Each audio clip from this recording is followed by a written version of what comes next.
എന്തുട്ടാ പരിപാടി? നമ്മളൊക്കെ എത്ര പിസ്സ കഴിച്ചിട്ടുണ്ടാവും അല്ലേ? എന്നാ പിന്നെ ഇറ്റലിയിൽ വന്നിട്ട് ഇവിടുത്തെ ആ തനി നാടൻ രീതിയിലുള്ള ഒരു പിസ്സ മേക്കിംഗ് കണ്ടില്ലെങ്കിൽ അതൊരു വലിയ നഷ്ടം തന്നെയാണ്. അപ്പോൾ ഇന്ന് നമുക്കൊരു ഇറ്റാലിയൻ പിസ്സ റെഡിയാക്കുന്നത് കണ്ടാലോ? ദാ നോക്കിക്കേ, ഇതാണ് ഇവിടുത്തെ ഫോർണോ അഥവാ നമ്മുടെ കനലടുപ്പ്. ഈ കനലിൽ ഉണ്ടാക്കുന്ന ഐറ്റത്തിനൊരു പ്രത്യേക ടേസ്റ്റ് തന്നെയാട്ടോ. എൻ്റെ ഒരു ഇറ്റാലിയൻ സുഹൃത്തിൻ്റെ വീട്ടിലാണ് ഈ പരിപാടി. ആ കനലൊക്കെ വലിയൊരു ഇരുമ്പിൻ്റെ കോല് വെച്ച് ഇങ്ങനെ സൈഡിലേക്ക് മാറ്റിയിട്ട് ആ ചൂള നല്ലോണം അങ്ങോട്ട് ചൂടാക്കും. എന്നിട്ടാണ് നമ്മുടെ പിസ്സ അങ്ങോട്ട് പരത്തി വെക്കുന്നത്. അതിലേക്ക് ഒഴിക്കുന്ന ടൊമാറ്റോ സോസും പിന്നെ ഇവിടുത്തെ തനത് വിഭവങ്ങളൊക്കെ ചേർത്ത് പലതരം കാർനെ, അതായത് നല്ല ഫ്രഷ് ഇറച്ചിയും വെജിറ്റബിൾസും ഒക്കെ ഇട്ട് സെറ്റാക്കി ആ ചൂളയിലേക്ക് അങ്ങോട്ട് കയറ്റി വെക്കും.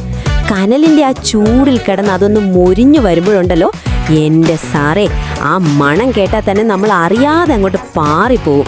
സംഗതി ഒരു മാരക ഐറ്റമാണ്. ഇറ്റലിക്കാരെ സംബന്ധിച്ച് പിസ്സ ഉണ്ടാക്കുന്നത് വെറും ഒരു പാചകമല്ല, അതൊരു വലിയ ആഘോഷമാണ്.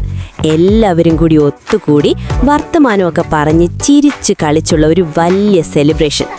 ആ ഒരു സ്നേഹവും സന്തോഷവും ഒക്കെ ചേരുമ്പോഴാണ് ഈ പിസ്സയ്ക്ക് ഇത്രയും രുചി കൂടുന്നത്. അപ്പോൾ ശരി, ഈ ഒരു കാഴ്ച കണ്ടാസ്വദിക്കൂ.